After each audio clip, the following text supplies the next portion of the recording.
is an It Came From GenX video.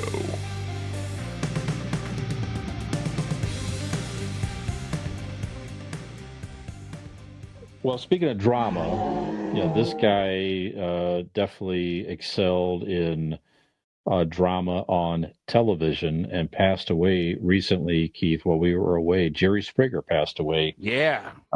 aged, how old was he? 79 years of age. 30 years on the air, the Jerry Springer Show. Isn't that something? So, uh, personally, not really. I think I watched it maybe early on for the spectacle behind it, but he was definitely a pioneer in that daytime trash type television, and then other people sort of started to get on board with, uh, Regis Philbin and different people, Jenny and Jones. yeah, and just get people on there that it's questionable intelligence and situations, and you put them in this, and it just you're looking for some drama that gets you attention and ratings and all of that. So, as we know, he was a mayor in was it Cincinnati, Ohio, for many years before he got his start in television here in Ohio. But yeah.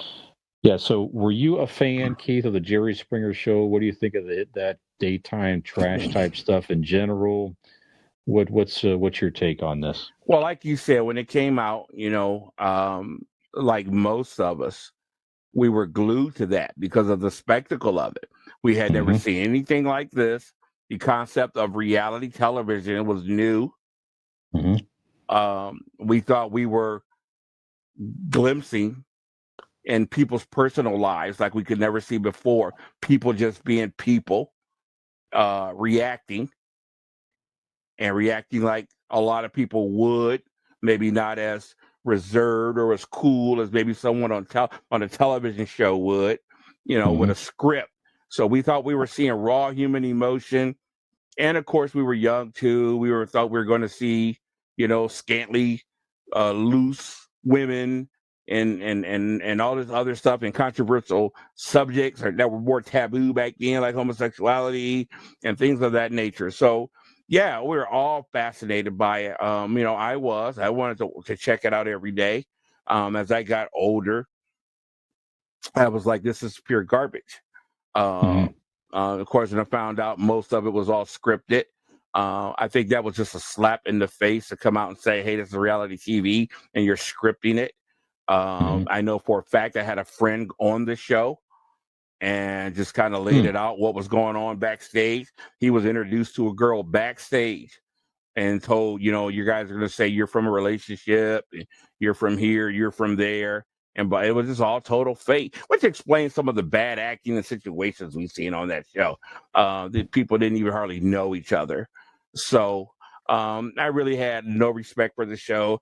I didn't have much respect for Jerry Springer. He made his money. And he did make a comment on his movie that he made one time.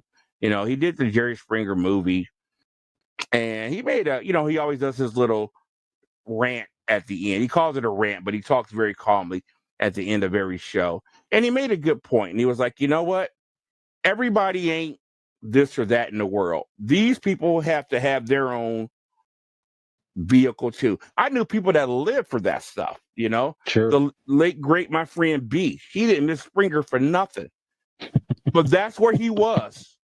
That's where he was mentally. He loved that. And I'm not gonna say he don't deserve to have his entertainment. You know what I'm saying? He don't have to like everything I like or whatever. So that's fine. There's definitely an audience for it. You don't last that many years and don't have an audience for it. So he fed a need. He definitely saw that there was a need or a desire, if you will, and he fed it, and he lasted longer than any of them. So I'll give him respect for that. But no, wasn't a fan. Every time I saw that stuff, the last 15 so years, whatever, just and turn it. So, but God rest his soul. Yeah, you're right, man. He definitely thrived in that.